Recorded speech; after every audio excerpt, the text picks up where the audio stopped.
This is the Monday Morning Quarterback, another original multimedia presentation from NorthJerseySports.com. Brought to you by the Bergen County Education Association. Bergen County Public Schools work because the BCEA works with you.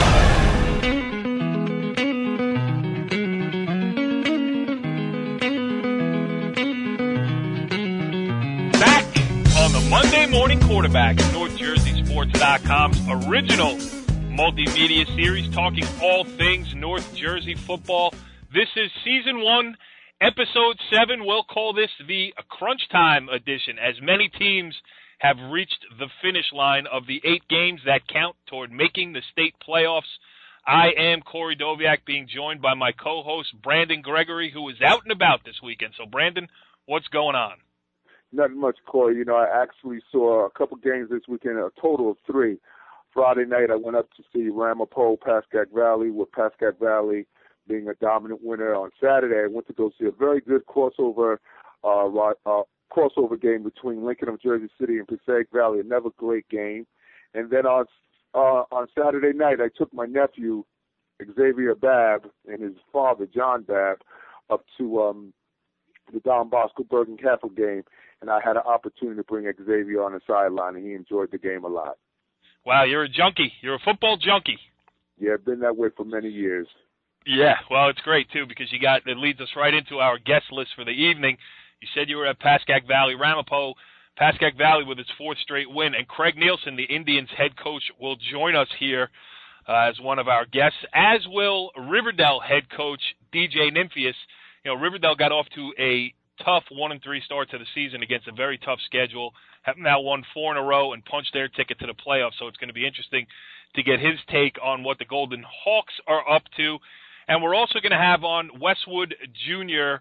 Nolan Borgerson, whose team got to 7-1 with a 34-0 win over Pascack Hills this past week. It's going to be interesting to get a player's perspective of getting ready for the state tournament as well. All that stuff coming up here on the latest episode of the Monday Morning Quarterback. And let's get started, though, first with our scores of interest from around North Jersey. And, Brandon, I guess since you were there, mostly in a fan capacity, why don't we talk about that classic that was Don Bosco Prep 23, Bergen Catholic 17 in 3 overtimes? Yeah, that game, you know, it was 3-0 for a long period of time. Bergen Catholic, Don Bosco's kicker, Cameron Beal, missed a couple field goals. Bosco comes down and scores, makes it 7-3. Bergen Catholic comes back, makes it 10-7. With Bosco leading 10-7, Bergen Catholic's quarterback, Jarrett Garantino, on a big third down, hits Garrett Dickerson for a big play. Gets it all the way down, across the 50-yard line. Bergen Catholic kicks a field goal to tie the score, and then all Hell breaks loose. You know, three overtimes. You know, it's probably one of the best games I've seen. You know, the thing that interested me most about that game, Cory, wasn't so much the final score, but to see how both teams were evenly matched and how Nunzio and Toll know each other so well. So there was nothing that surprised me. The thing about Bosco that I found, and I'm going to make this as short as I can, is that when you watch the traditional Bosco team, they have a very good running back in Elijah Hanks, who did a great job. But this year's team, they do not have any wide receivers that can really get downfield. They have 2 possession receivers. So in Dan Yankovic and John Sweeney. So what Bergen Catholic did, they brought the safeties up, and they were able to control Bosco's running game because they were not in fear of Bosco's long passing game, because in the past it's the great wide receivers that they've had there, Leonte Carew, Marquise Liverpool, Ryan Lindsay. Bosco, if you brought 8 in the box, Bosco could beat you up top. This year's team doesn't have that, but Toll figured out a way to get it done like he normally does, and it was another Bergen Catholic Don Bosco classic. How was the atmosphere? I mean, madhouse? Yeah, it was very loud. You know, both crowds were very very, very, very respectful, you know. That's the first thing that comes to my mind when I think about a Bosco-Bergen game, is respectful. Yes. The student sections on both sides were, you know, all into the game. So I had a good time. But like I said, you know, my nephew really had a good time. He was on the sidelines. You know, we were actually probably like a couple feet away when Hank scored the winning touchdown, and he enjoyed it. You know, he saw it right up live and up close and personal. So that was the best thing that I enjoyed about the night. You know, I got a chance to be a fan, and he enjoyed it first and foremost, and he enjoyed it. He said he wants to come again. Maybe I got a new football hangout partner with me now. You got it. Give him a microphone. Let him get some interviews, too. That sounds fair. Yeah, so moving on here. Some other games, we might as well stay in the parochial side of things, as St. Joseph Regional improved to 7-0 on the season with a 38-14 win over a very good DePaul team. We know how good DePaul is, and they fell to 6-2 on the year. Interesting thing about it is you look at St. Joe's last three opponents, and it's been the gauntlet of all gauntlets. They beat St. Peter's Prep, Paramus Catholic, and now DePaul in succession. That's it's tough to play a tougher schedule and do better than that against it for Tony Karsich's boys, huh? Yes, you know, Tony has his team prepared. Like he said, this is probably one of his better teams that he's had in a long period of time. He has a 3-year start at quarterback in Spencer A-Camp. He has a 3-year running back in Sherman Austin. Obviously, the offensive line speaks for himself. He probably has one of the best linebackers in the state in Mark Fasadi, you know. And, you know, with all those other things that, you know, a typical St. Joe's team brings to the plate, you know, they're going to be tough to beat, you know. And like I said, in playing the tough games that they do play to lead up to their last game against DePaul, St. Joe's is going to be a nationally ranked team at the end of the year, probably in the top 5 or in some of the various high school polls that they have with today's football, Corey. Yeah, absolutely. It's funny that, they've been doing it for so long there too, but with all of the, I don't want to say the hype, but the attention garnered by the Boscos, the Paramus Catholic after their run last year to a state final as far as national polling goes, it looks like it's going to be St. Joe's who is at the top of the heap come the end of this season. Yeah, you know, something that's like you said, you know, it's interesting because Tony is not that flamboyant kind of coach. He just does things. He has a value system as far as the football part is concerned. He sticks to it. He doesn't deviate from it. He has a certain kind of schedule that he wants to play year in and year out. And however the chips may fall, you know, that's going to be St. Joe's football. And that's like for any parent or football player, that's all you want. You want a consistent program, what the coach is going to do, where you're going to go, and we'll take it on from there. And Tony Karsic is probably one of the best up in Bergen County to ever do it. Yeah, and, you know, it's interesting, too, talking about just putting a wrap on all this parochial talk, is DePaul will be the number 1 seed in the non-public Group 2 state sectional tournament. St. Joe's will be the number 1 seed in non-public Group 3. And then Don Bosco Prep, who a lot of people thought might be dead and buried earlier on in the season with their struggles, now back to 4-3 on the season. They're above 500. They're safely in. Paramus Catholic will likely be the number 1. Of course, St. Peter's Prep still has a game in hand, so they may end up as the number 1 seed there. But on the outside looking in, at this point right now is Bergen Catholic. I mean, 9 teams in the bracket. They're number 9. Yeah, you know, something 2-6, you know, like they said, the record indicates where they should be. You know, they have the talent, but like I said, you know, the hardest part of high school football, you know, and what I noticed with the game, they ran a two quarterback system. And, you know, once one kid got a rhythm, another kid came in. So, you know, into week 8 of your season, you're still running in 2 quarterbacks.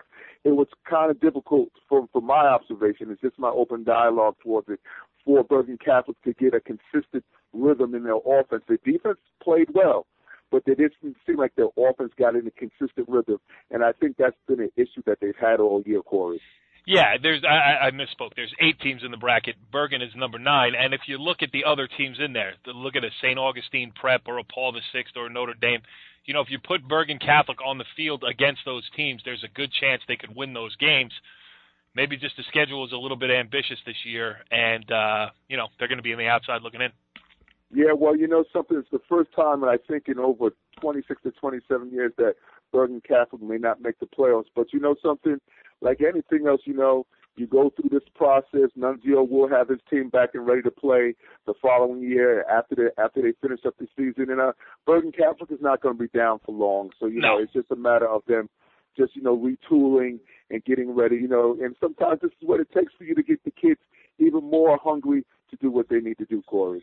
Remember 2013 will probably become the rallying cry over there in Oradell. All right, let's move on to some public school results, as we mentioned, Pascack Valley, a 42-6 winner over Ramapo, and we'll have Craig Nielsen on later to talk about it. Pascack Valley probably going to be the number 1 seed in North 1 Group 4. Ramapo, the defending state sectional champion, after a 6-0 start to the season, now 2 back-to-back rough losses. Yeah, you know something.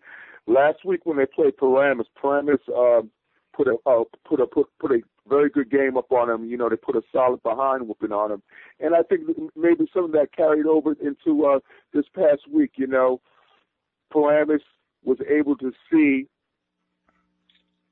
you know, what Paramus helped Pascack Valley. I should say, excuse me. Right, you're right. Paramus helped Pascack Valley, and Pascack Valley was able to see some of the shortcomings that Ramapo did have. And, you know, it was an interesting game. And plus, still remember, Ramapo still does have a first-year quarterback underneath the helm, so he's still going through the process of, you know, learning how to play the game of football up at Ramapo as their quarterback. Sean Doherty, a previous guest here on the Monday Morning Quarterback. Yes, sir. Yeah, and that's the thing. I mean, Ramapo, its schedule was backloaded when you consider its last 3 opponents in Paramus, Pascack Valley, and now next week they got to finish their regular season against St. Joseph Regional. So, you know, interesting. This is going to be the interesting point to that is to see how Drew Gibbs plays it up there. You know, I'm sure he doesn't want to get guys hurt before the playoffs roll around. And, you know, even on Ramapo's best day, and take nothing away from them, but we just talked about St. Joe's as being a national power, not just a Bergen County power.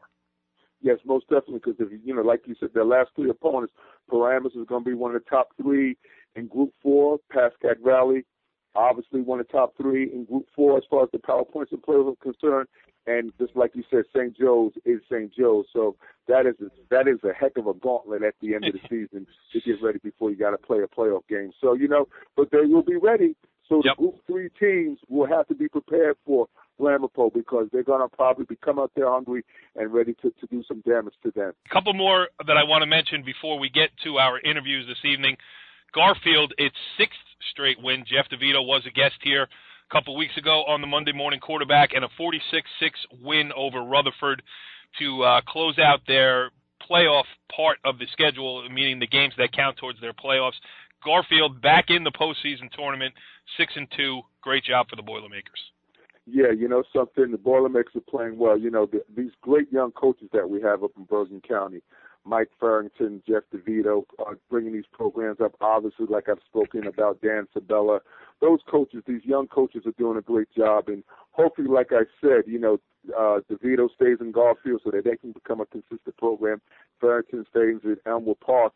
And Schumann, you know, David Schumann stays down at Pal Park Leon. At Pal Park Leon, you know, and that's how you get programs to be consistent. If you want to have a consistent program, you need a head coach that wants to stay there and do his due diligence at these various programs. You had to bring up Dave Schumann, didn't you? Well, yeah, hey, you know something, Pal Park played a tough game. Hey, there was a tough game, but they'll be fine. That Hasbrook Heights is a good team, Corey. Absolutely. Now, full credit to Hasbrook Heights, a 45-21 win over Palisades Park to win the league title. Both teams are obviously moving on to the state playoffs. So, you know, I know it was a disappointing loss for Pal Park, having never won a league title. So they fall a game short there. But Hasbrook Heights, full credit, 45-21. Dave Schumann will pick up the troops. He's a former guest here on the Monday Morning Quarterback, as well as the roster of invitees grows here as the season goes along. And I'm sure that Pal Park Leonia will be back for another state playoff run. Couple more I want to mention. You talking about young coaches. Maybe not the case down in Lodi, but this is certainly one of Pat Tirico's best teams now. 8-0 after a 28-17 win over New Milford and their head coach, Billy Wild, who joined us last week on the Monday Morning Quarterback. Yeah, Pat Tirico and Lodi. Lodi is a very, very good team. Like I had mentioned with the young fellow that I've been talking about, Emmanuel Apa, their quarterback. You know, he's a great athlete, Corey. You know, like I mentioned, he's a track guy. I know. Say it. Go ahead. He's a track guy. He's a track guy that plays quarterback, and he's maximizing his ability down at Lodi, and you see the advantages. You know, in their line, it's probably one of the best public school lines that I've seen play this year, along with Pompton Lakes. And you know, like I said, Lodi goes like 6'2", 6'3", like 245, 250 across the line, and they do a good job. Their big kids are very athletic, so you know. Lodi is something to reckon with. So, I saw the Mountain Lake coach up at Pascack Valley game. They were recruiting. They were watching the Lincoln play. So, Group 2, North 2 is going to be an interesting section to look at this year. Yeah, absolutely. Okay, so that's our Scores of Interest segment for this weekend. At this time, I'll give out our social media information here. You can find us on Facebook at facebook.com/North Jersey Sports. Hit us on YouTube, youtube.com/North Jersey Sports. That's the spot you can find all of our old shows, Monday Morning Quarterback, Hitting the Post for Soccer, our ball game features where we do interviews with just random coaches, random sports, whatever topics we can find. And give us a follow on Twitter. We are at NJScom. All right, Brandon, well, one of the games you were at this past weekend leads us right into our first guest of the evening. He is Pascack Valley head coach Craig Nielsen, head coach of the Indians, who are on quite a roll here after their fourth straight win. Coach, thanks for joining us here on the Monday Morning Quarterback. Thanks for having me on, guys. Appreciate it. Well, after some intense detective work, we did hunt down your number, and we're but you know what? I'm surprised that your phone, even if it is your home phone, isn't ringing off the hook with the way your kids have been playing lately. Impressive against Ramapo, 42-6, fourth straight win in the playoffs. Just talk about where you are at this point. We graduated a lot of kids, so it took us a little while to get on track. We always believed we could be in this position, and the kids are finally starting to reach that potential. Go ahead, Brandon. You were at the game. You could probably go a little deeper with the coach than I can. In watching the game, I was definitely impressed by Jorge Cortez and Rocco Swatik. You had a great 1-2 combination. Cortez came in and did like the brunt of the work, and then you brought Rocco in to finish off a couple of your touchdowns run. That's a very good combination of running backs. One of the better combinations of running backs in Bergen County, Coach. What do you feel about that? Well, I'll tell you what, it's not just those two. We have 4 running backs that we use. Jaleel Felton is also part of the group, and so is Jake Mora. What we had going on, because Jaleel, Jake, and Rocco were all playing defense, we were hoping Georgie was going to be the number one tailback for us, but early in the year, he got off to a slow start, so I've been using the other guys a lot more. And then just the last, maybe 3 weeks, George is really starting to show the back that we'd hoped he would be, and so he's going to be getting more of the reps. And also, I heard in the interview that you did with Brandon after the game, which, of course, we're not using it here because we have you on live with us, but, you touched on it a little bit earlier. You lost so much from that team last year. Undefeated regular season, got to the state final. I don't know, it was high 20s, maybe 30-plus seniors on that team. 30. And, 30, so 30 seniors coming back from a Group 3 leaving from a Group 3 program. That leaves you a lot of work to do.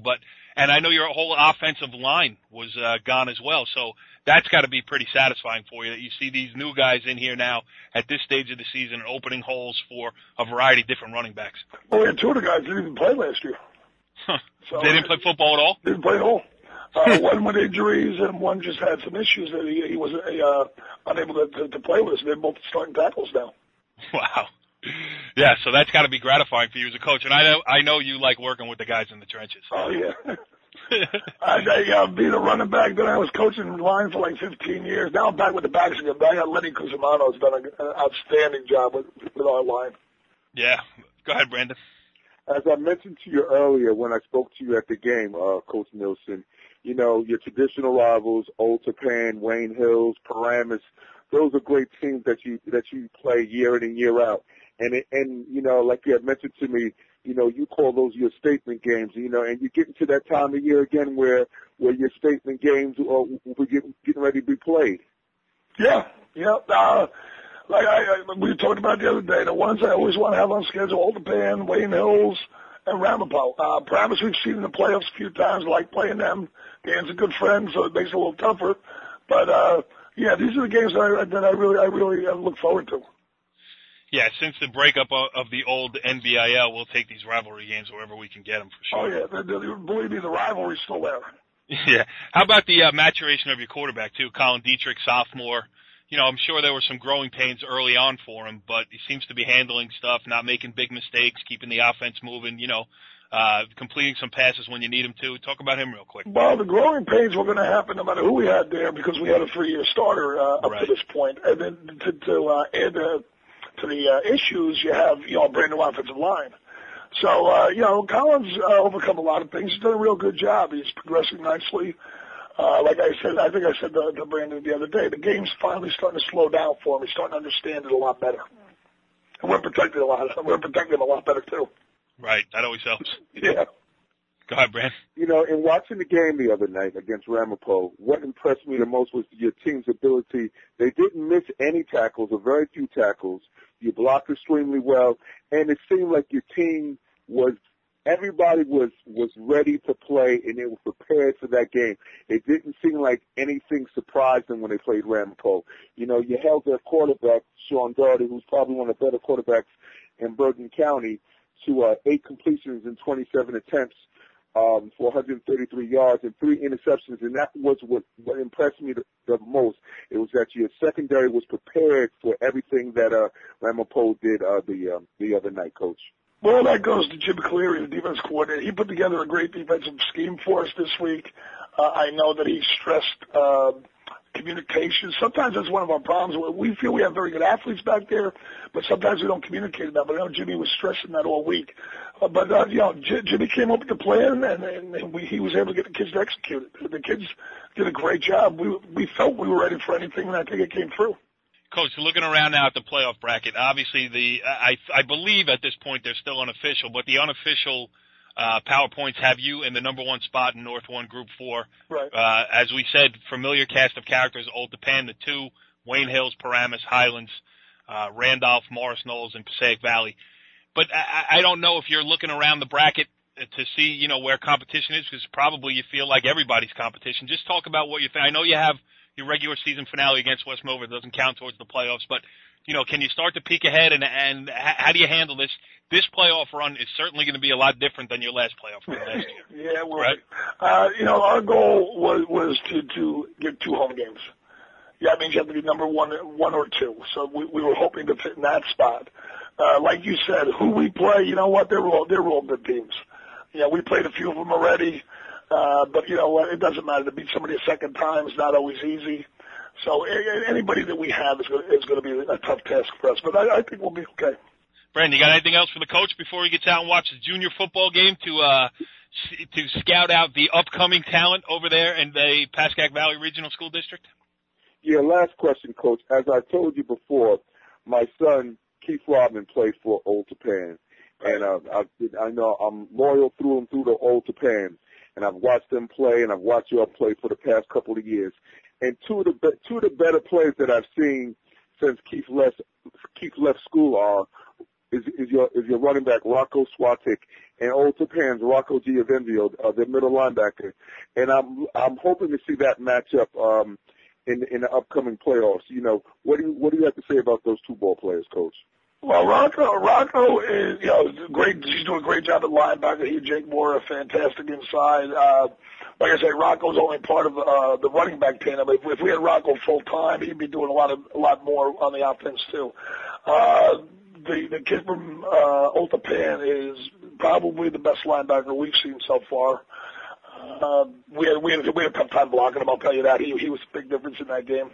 We look forward to Old Tappan because if they beat us, I'd like to match up with them. Ideally, it would be the final, but you know what? I'll play anybody, anytime, any place. Doesn't matter.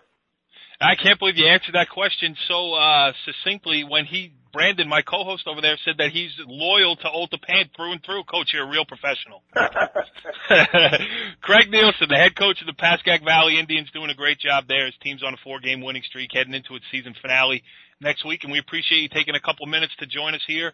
Best of luck going forward, and we will see you in the playoffs. Thank you. We'll see you soon. Thanks again. All right, Brandon, interesting stuff there with Craig Nielsen, Pascack Valley flying high here heading into their season finale. Yeah, Pascack Valley did a good job the other night in beating Ramapo. So, Craig has his team ready, like I said, for their little playoff push, and we're going to see where Pascack Valley ends up on the Group 4 side of the ledger this year. Yeah, and their ascent this season kind of mirrors that of the team of our next guest. He is Riverdale head coach DJ Nymphius, kind enough to join us here on the Monday Morning Quarterback. Coach, thanks for coming on. Thank you very much for having me. Well, it's interesting for you guys, a little bit of a rough start. I know it was against a rough start to the schedule, but, front-loaded kind of tough opponents early on. A lot lost from last year's team, and it took you a little bit of time to right the ship, but now beat Ramsey 21-20 this past weekend, 4 straight wins in the playoffs. Not bad for Riverdale at this point. It was a rough start. The first 3 opponents we played, I think at this point, have a combined record of 23-1. And, we had a real good shot against West Essex. We were up 19-7 in the opening game, and we made some mistakes which really aren't indicative of how we have played in the past. The first 2 games against West Essex and Mawa, we turned the ball over 7 times. Right. We've only turned it over 3 times since then, and we've gone through I think about 5 or 6 straight seasons where we had not turned the ball over in double digits all season. So we were trying to find ourselves and get the right personnel and really start to understand some of the players we had there. And we really didn't do a great job on the coaching staff as I think we needed to do. And we've kind of gotten our feet on the ground by simplifying some things, and things have gone a little bit better since then. Yeah, and just, there was so much, there was talent and experienced talent on last year's team. This year, a little bit of a different story. Just talk about some of the guys who have been key in this 4-game win streak here. You've beaten Richfield Park, Pascack Hills, Indian Hills, and Ramsey in consecutive weeks. Talk about some of the guys who've gotten you there. Well, the biggest thing was, last year, we lost a lot of guys right from the beginning of the year. We didn't have Kevin Barry, the best player we've had in my 10 years at Riverdale. He's the best player we've had. We didn't have him all year. He was out with an ACL, and we lost Timmy Barnes in the second game. And Kevin's starting Sacred Heart, and Timmy's getting playing time already at Georgetown. And we lost Ryan Duran, our best player in the of the year, once those guys got hurt in the 9th game to an ACL, and he's down at college in Jersey playing baseball. And we lost our 4th captain to a torn-up ankle before we got to the playoffs.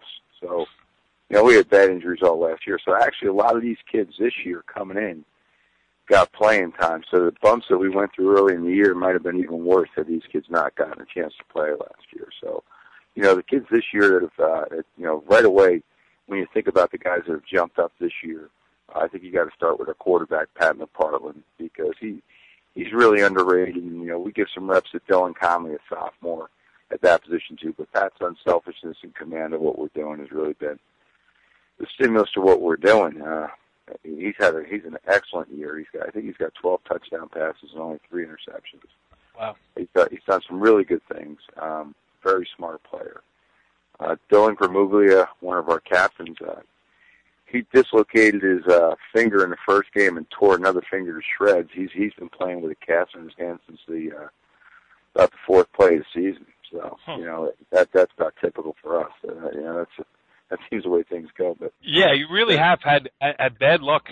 Just you bringing that back, I wrote the story last year when they made the great run. The baseball team made the great run to the county final. I did a feature story on Barnes and Duran, and it was all about how they were coming back. So I you refreshed my memory, and it really was just great to keep that thing together for you last year. And this year, like you said, the experience gained has probably been a big help going forward. I'm sorry, I didn't mean to interrupt your train of thought. No, just, we've got some real good seniors. Those guys. Martin Gross has been a good 2-way starter on the offensive line. He rotates on the defensive line, plays center for us. Shane DeMass has been a real nice middle linebacker for us.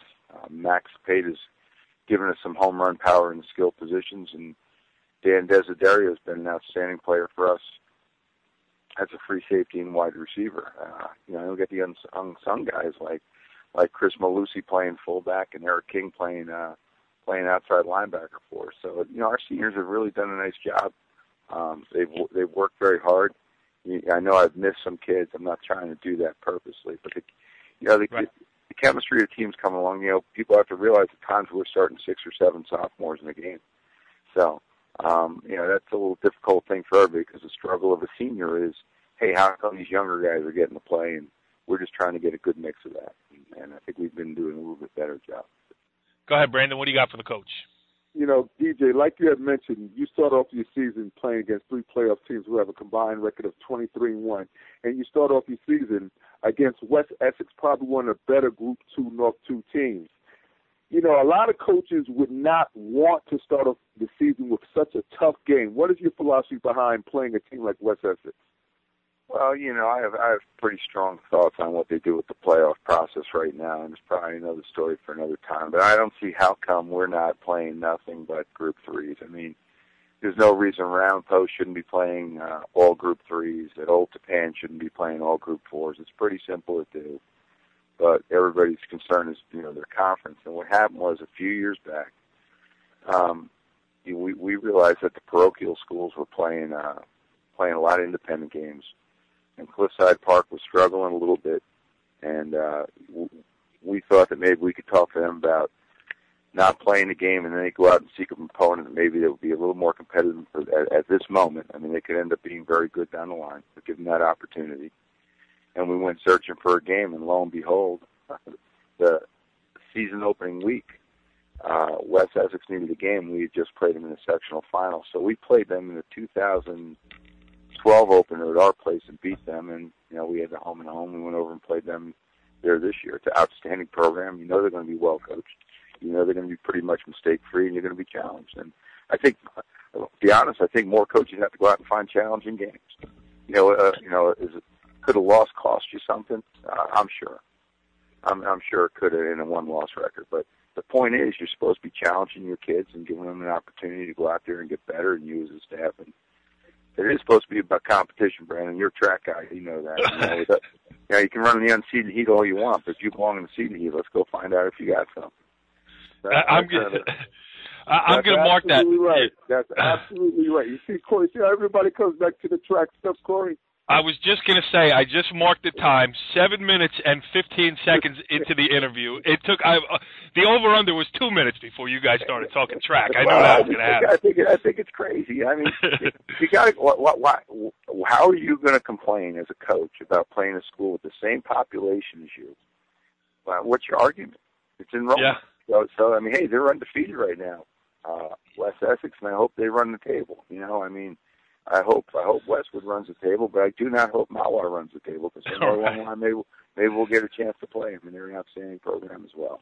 Yeah, and that Mawar game was 20-7. I mean, that's a play here, play there. Anyway, but DJ, since you brought it up, and let's talk about this a little bit, because I have similar frustration with the way these things. You know, since the breakup of the leagues, where when it was tradition-based.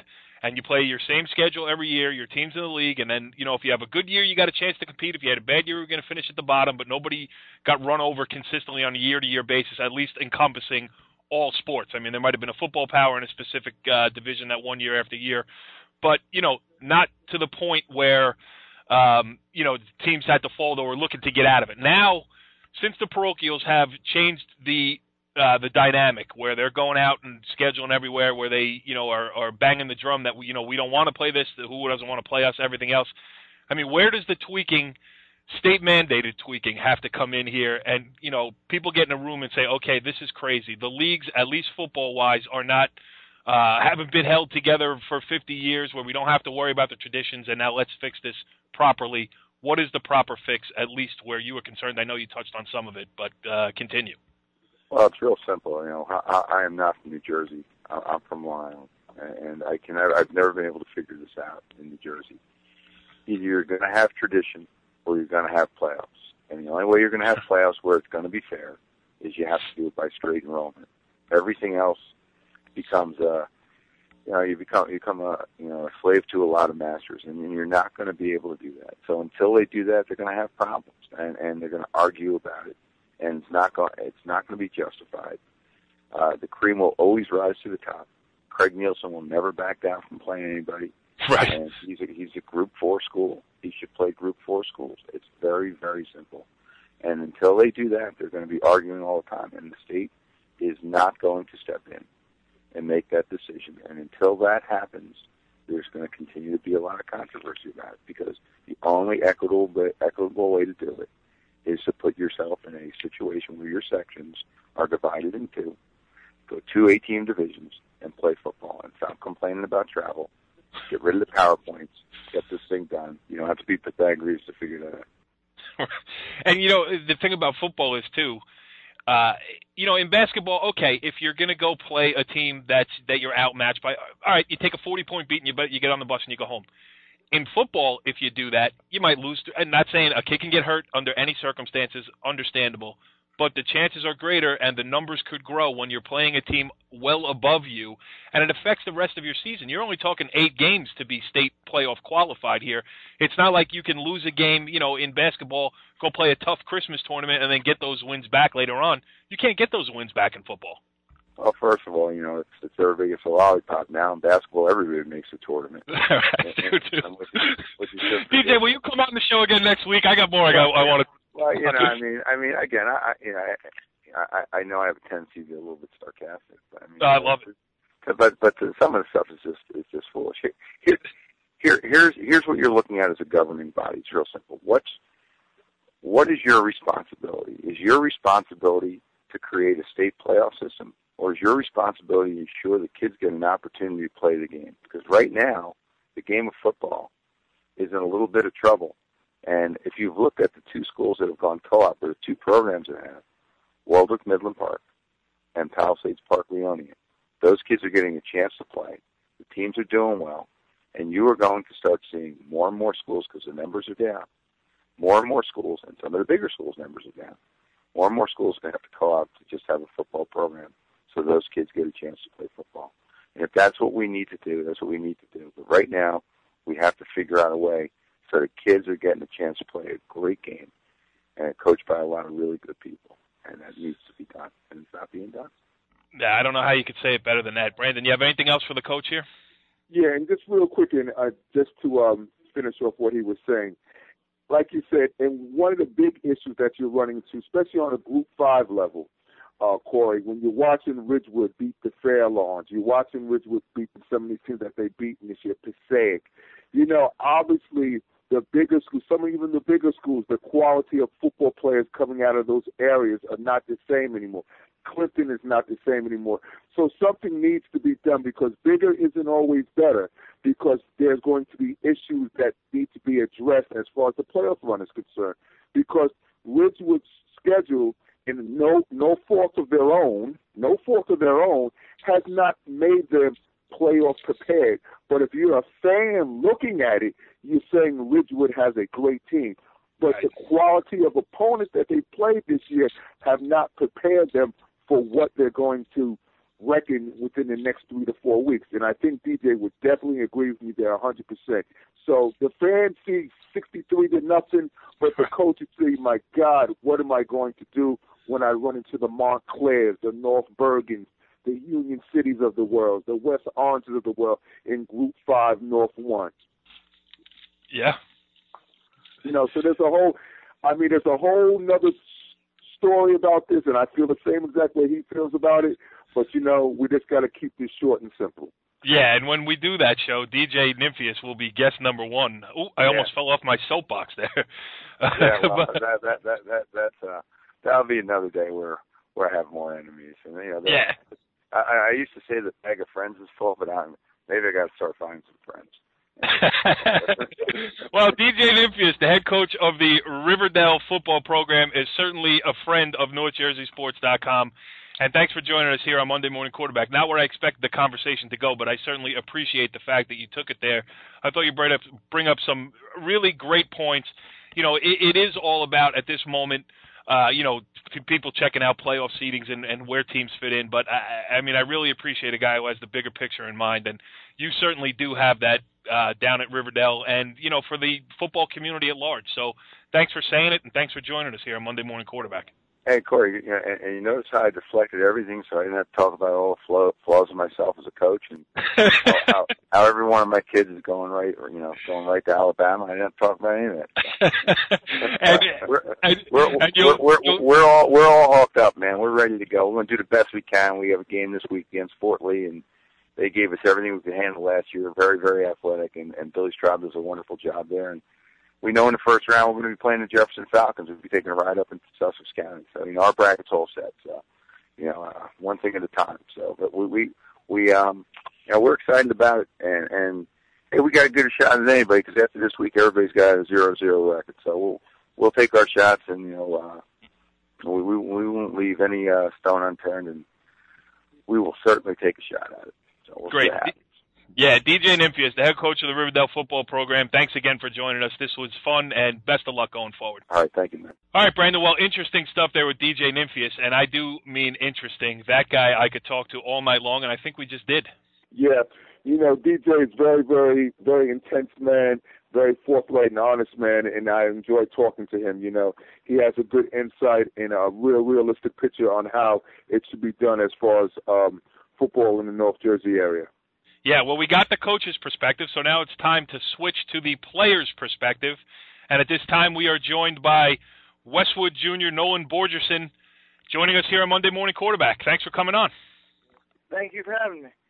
Well, you guys are on quite a roll here this season, 7-1 after a 34-0 win over Pascack Hills this past weekend. That takes care of the playoff-eligible games for your season here. So, and one of the wackiest games played all year. We'll get into that a little bit later against Mawa. But just to give us the overall view here. Eight games played, 7 wins. How's Westwood feeling? We're feeling really confident. I mean, we haven't felt that we haven't been more physical and more tough than every team we've played, including Mawa, obviously. And we're feeling really good where we're at. We're really rolling right now. We just want to take care of business this Friday and get ready for Elmwood Park, which who we got first round. So we're very excited. We're confident where we're at, and very excited. Yeah, sitting atop the North 1 Group 2 Power Points, number 1 seed in that bracket for the state tournament. So I guess disappointment aside at the one loss, this is where you guys wanted to be anyway, huh? Absolutely. Go ahead, Brand. What do you got? Yeah, Nolan, you're coming off a 3-touchdown game against Pascack Hills. You're leading the state, obviously, in receiving yards. You're one of the top catchers in the state of New Jersey. You have 15 touchdowns. How much of a dream season has your junior year been at Westwood? I mean, it's been awesome. I mean, our quarterback, obviously, Craig, is doing an unbelievable job this year. Our offensive line has probably let up less sacks than ever have in all this years been here. I mean, they're doing an excellent job. If he cracks and sack maybe 4 times the whole season. And everyone's just being great on the team. I mean, from my point of view, I think the season's going great. I don't know if I would expect that I have these numbers, but I'm glad where we're at. We're number 1. I couldn't be more happy with the record, and obviously Mawa was a tough one, but I'm happy with number 1 going into the playoffs. We're on a roll, and we're looking to keep it going. Yeah, let's talk about that Mawa game a little bit. I mean, for those who didn't see it, I was forwarded a YouTube video of the play. Now, you guys, the situation was a long pass up the right side. Were you involved in the play? I was not. I was the backside corner. Okay, so on the other side of the field, one of your defensive backs interception or non-interception, one way or the other. Those seemed to me the only 2 calls the ref could have made. Instead, he rules that the defensive back caught the ball, fumbled it. Mawa picked it up and went in for what turned out to be the game-winning touchdown. You were on the field. How did you see it? I saw Craig, the safety, who made the play, running over the top of the cover 3 as a hitch and go with the receiver ran. And I saw him catch it. I jumped. I was so excited. It was a big play in the game. He went down. He got up. He was excited. He actually thought, I think he thought he dropped it, but he definitely didn't think he fumbled it. I thought he caught it. Everyone was so excited on our sideline. There was no whistle. I don't know what happened. The next thing I know, the Mawa kid picks it up and is running. It was a crazy play. Everyone was so excited. Everyone thought it was a pick. And then next thing you know, it's 6 points for them. So it really took a toll on the team. I mean, we didn't let it try to define the game, but I don't know if they win without that play. I don't think so, but I mean, that's the way it goes. But there's nothing we can do now. The game's over. They're gone. Yeah. We're gone. We're trying to just move on. We have definitely moved on. Yeah, it's something that happens during the course of any long football season where there's one thing that's going to stand out, but you guys didn't let it slow you down at all. You rebounded the next week with a 38-0 win over a good Dwight Morrow team. then 34-0 over Pascack Hills. So you've bounced back pretty nicely with 72-0 in your last 2 weeks. Yeah, that was an awesome bounce back. I mean, the practice next week was one of the toughest weeks of practice our team's ever had. I mean, coming off having to strap back up Tuesday and Monday all week is just really hard. I mean, energy wasn't as high as it could, and me and the other two captains just tried as hard as we could to try to put it past our guys and focus on the next week. And the way our team responded was just unbelievable to the diversity we faced. And I mean, that's going to happen in the game, but the way we bounced back was unbelievable. Go ahead, Bram.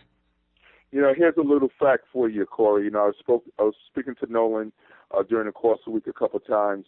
Text him back and forth, and then actually get an opportunity to speak to him again. And his girlfriend, if he doesn't mind me mentioning, is Corinne Myers, one of the best cross-country runners in the North Jersey area, and probably one of the best runners in the state. Brandon, again, you did it with DJ, now with Nolan. Nolan, it always gets back to track. Hey, I love track and field. And one of the things I asked Nolan, off the air was that, he is, like his coach Vito Campanelli said, he's deceptively fast. His separation of speed, when I watched the Westwood play a couple of weeks ago, was what stood out to me about him. And I asked him if he ran. He said he did a little bit. And, we went back and forth over the phone, and I just gave him a couple of players that did both sports. And he seemed receptive to the idea of maybe giving a Westwood somebody in the indoor and the outdoor season. So potentially I'll get a chance to see him out on the track this year. But, Nolan, you're having a great junior year. Me and Cory are going to keep this short. You're having a great junior year, and we're just looking forward to seeing how great Westwood is going to finish out in the playoffs during the course of this year. So, I just want to throw that out there to make it a little light, and you're having a great junior year. Where do you stand on the track issue, Nolan? Are you swayed? I'm actually, our coaches and I talked about it last season. I came off of the basketball season. I played basketball my whole life. I never want to give that up until college. I'm always going to play basketball. So after the football season, I got right into basketball, and I had a good season. And then college was becoming a bigger thing, and I had to go to camps and visits, and I definitely, one of the colleges I have to get faster and stronger. And stronger was one of the main things, and we had a very complicated after-school lifting program that our whole team went through, and it really got all of us better, and that was really important to our coaches to have me during that for leadership and to see me get stronger as a person, so as an athlete. So that definitely helped me there, and it was hard to do track, and that especially with like the college camps, and it was right. more. So I did speed training. I mean, Greg Rousseau, the Travis Catholic, was a good friend of mine. He was my youth coach, and I did speed training with him. Also at Parisi. I mean, my 40 time, it got down. It went down a good amount. So I was happy with my 40 time and how I timed the camps. But it was definitely the conversation track. I mean, this year I don't know what's going to happen. I mean, I would like to do track. Track's always so I did it in junior high school. So. Corinne wants me to do track, so. Brandon, I think that was a polite way that he's saying, take your track and stick it, buddy. Hey, something, regardless of what will happen, I'll probably still end up seeing him at a track meet because he definitely wants to be there to watch his girlfriend have success during the course of her senior year. So no doubt. I'll end up seeing him somewhere. Yeah, he may not be physically on the track running, but he'll definitely be at a track meet. I know he'll come up and introduce himself to me again. Yeah, and Nolan, you know what? I'm putting two and two together. I mean, you guys, I covered you a couple of times during the basketball season. You guys did have a great year last year with a lot of talent coming back. I know first things first, you want to get this football season finished off too, but I think you guys feel like you have some unfinished business on the basketball floor, no? Oh, absolutely. I mean, we have a lot. PJ from USF Center is an absolute great player for us, and he's coming back this year. He's been working hard all off season. I mean, I don't get to be with my basketball team much with the football season and everything going on in the off season, but I'm looking forward to doing that. We definitely have some unfinished business. I mean, we lost to Pascack Hills actually in the sectional final. That was a tough game for them, but I was there. Yep. Yeah, it was a tough game, but we're looking forward to coming back strong. And doing some unfinished business with the section finals. Well, you are certainly on the guest list for our basketball show, whatever form that does take. It was fun to have you on here and get an enthusiastic athlete's perspective on what's going on. I think you handled yourself great. Sounds like to me you got your head on your shoulders, screwed on there properly, and we wish you the best of luck going forward here down the stretch, your last regular season game, and then into the playoffs. I hope you get everything accomplished that you want to get accomplished over there at Westwood. Thank you so much. Thanks for having me, man. Well, Brandon, that was fun to get a athlete's perspective, and Nolan Borgerson, well-spoken and into it. I mean, the kid is, very excited about the stretch run here for football, and that came off as he joined us here on Monday Morning Quarterback. Yeah, he's getting prepared for the football stretch run, like you said, and then obviously with his other sport that he plays well, basketball. So, it's interesting to see these kids, these dual sport kids, and he will be a great 3-sport kid if he ever decided to come out on a track. You're never going to let that go, for sure. Well, our last segment for Season 1, Episode 7, and last but certainly not least, is our Sounds of the Game here. And you were, again, all over this weekend. 2 spots. Friday night you did Pascack Valley 42, Ramapo 6. We talked about it a little bit more with Pascack Valley head coach Craig Nielsen. And just an impressive win for Pascack Valley, 4 straight wins. They got it rolling here going into their season finale and then the state playoffs. And you got a chance to catch up with some of their guys. Let's start off with their sophomore quarterback, Colin Dietrich. I mean, nobody more important than a quarterback on a football team. I know you love the big guys in the trenches, but that's the marquee position, and this kid, Dietrich, is starting to settle in. That's the brains of the outfit, as people would say. The brains of the operation. Let's see what Colin Dietrich had to say. Colin, you've matured as the season's coming along. You're a first-year starter. Where do you feel that your progress is at? Your progress is at this part of the season. I feel like I'm progressing each week, getting better every day in practice, but there's still room for improvement. Definitely get better. Do you feel that you're ready for the playoff run that's getting ready to start for Pascack Valley? Definitely. I definitely feel we can compete with anybody the way we're playing right now. You have one more game coming up. Do you feel that the coaching staff, along with yourself, will be prepared for what's moving forward? Yeah, definitely. We know what we got to do. Our goal is to win December, get that state title. That is the goal of Pascack Valley, is to get the state title. They've come so close so many times. Maybe this is the year. And after listening to Craig Nielsen, I've talked to him so many times over the course of the years, and that's certainly a guy and a program you can easily root for. Yeah, something, Pascack Valley's getting ready for the Group 4 run. Obviously after losing last year to a Ramapo in the Group 3 finals. It's going to be interesting because, like I say, Group 4 North 1 is loaded. So it's going to be an interesting battle between Pascack Valley, Ramapo, Pascack Valley, Old Japan, Paramus, and other schools from West Jersey. It's always going to be a good battle. So it's going to be interesting. Yeah, one of the guys they certainly want to count on is Jorge Cortez, as we heard Craig Nielsen talk about earlier. He's a guy who has, earned back his stripes in the backfield, and he had a big game in the night you saw him against Ramapo. Let's hear what Jorge Cortez had to say. Jorge, today you had 24 carries for 144 yards. You and the combination of Russell Swadek combined for close to 175 yards. What did you see? What did the coaching staff see during the course of the week for you to establish your run so well? The entire week, Mr. Nielsen himself, he watched the films day and night for hours and hours, and he basically just told us, lineman, you go here, we have our jobs, and we know what to do. My lineman had huge holes for me. I hit it. They told me one thing before the game, just one person can't take us down, and that's what we do. We talk about toughness all day, and just not one person taking us down. This was a big PowerPoint game for you getting ready for the playoffs. You had a tough early season loss to Old Japan, and coming into this game, do you feel that you're prepared to play? Oh, we're prepared to play. We came here for the league title. We got it. Now we're going for states, and we're going to get it. We hope to see Old Japan if we do. We wish. Because that was just a game. That was the beginning of the season. We had some rusty cranks, and now we're ready. The development of your sophomore quarterback, Colin Dietrich, has been a good thing during the course of the year.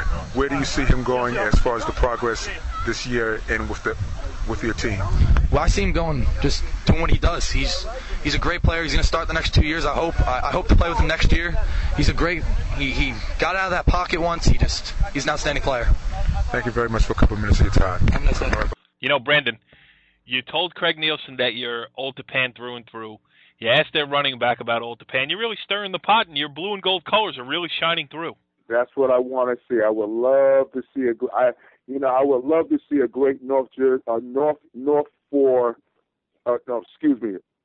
4. North 1, Group 4. Yep. Group 4 North 1 final between Old Tappan, Pascack Valley, Old Tappan, Paramus, Old Tappan, somebody. But whoever makes it, I still just want to see a good final. So, I'm going to be there to support and enjoy the game either way, whoever is out on a football field that particular day.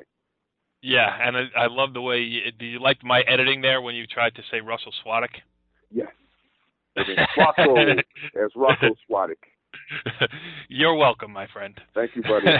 The other game you were at was Saturday afternoon, one of the rare Saturday afternoon competitive games that we could find around because everybody's playing Friday Night Light games. But it was great that you got there because it was interesting. It was Lincoln 30, Passaic Valley 22. Lincoln bounced back after its first loss of the season.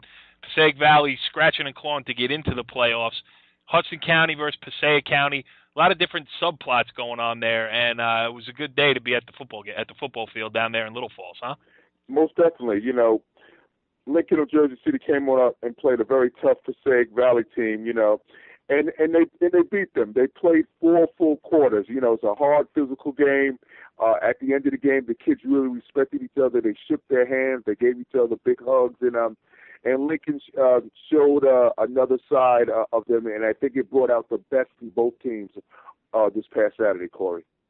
Yeah, you talked to a couple of the Lincoln kids, and of course your bias again toward the big guys in the trenches shows through as you caught up with Khalid Hebron. He's the rush end for Lincoln. Let's hear what he had to say. This is Brandon Gregory from NorthJerseySports.com on the sideline after Lincoln's 30-22 win over Passaic Valley. On the sideline, I have number 9, Khalid Hebron. Khalid, you had 5 solo tackles, 3 assists, 2 tackles for losses, 2 sacks, and 3 pressures. Is this the toughest game that you've played so far this year? Toughest game, I think it definitely is. Coming up to a field we're not used to playing on grass in an environment we're not comfortable in. It was a hard game for us to play, but we stayed focused and came out with a win. Passaic Valley's offensive line was very strong and dominant during the course of the game. What did the coaches do with halftime adjustments to get you prepared in the second half? They just told me to widen out, line up right, and do what I do. Your two sacks and 3 pressures, they had to double team you during the course of the game. What adjustments did they make towards you during the course of the game today? Like you said, the first sack, it was me one-on-one. After that, I saw a lot of chips with the running back, or maybe a guard would come over and help. But I just kept working, and I got my sacks. Thank you very much for a couple minutes of your time. Yeah, well said. A handful on the end there, huh? Yeah, he's about 6'3", all a solid 220. He was their speed rusher, and he gave their left side tackle a hard way to go to the whole game. A lot of pressures. They double teamed him. They chipped him. They did a lot of different things to try to contain him. But he did a very, very good job, and I was very impressed with his play on Saturday. Yeah, and another guy who was impressive on the line was Dejon Robinson for Lincoln. You caught up with him after the game, and here's what he had to say. This is Brandon Gregory on the sideline after Lincoln's 30-22 win with number 51, Dejon Robinson. Dejon, you had 6 tackles, 5 assists, and you led the offensive line today. What did Passaic Valley present to you during the course of the game? Well, they showed fight. I mean, any team that needs to win to get into the playoffs, they're going to play as hard as they can. So I seen the fight definitely in them. This is the first time for you all to come up in Passaic Valley and play football. What's the difference between Hudson County football and North Jersey, Passaic County football? The atmosphere, I think the fans were really hyped, and that helped them out a little bit. Last question. Your number 1 seed going into the playoffs, you're in North 2, Group 2. How important was this win, and how did this win prepare you for your upcoming battles? Well, this win was very important, preparing us for the playoffs, because we might see a team just like this that run the same offense as us. So it was definitely a challenge for us. he mentioned it, the difference in moving up Hudson County team coming up into Passaic County and playing the game, and that's something that we lose a little bit because you don't really realize the differences that these teams are going through. I mean, the Jersey City public schools all play at Caven Point. You know, it's one game after another, usually on Saturdays, starting early, ending late. Some Friday night stuff in there as well. But it definitely made an impact on these kids from Lincoln coming up to Passaic Valley, huh? Yes, they did they were very well prepared. The coaching staff did a good job. It was a good battle-tested game for them. You know, and that's probably if you were a coach as like Coach Hampton, you couldn't ask for an ace game that could better prepare you for the playoffs. And so, you know, because they saw a little bit of everything. They fell behind. They fought back.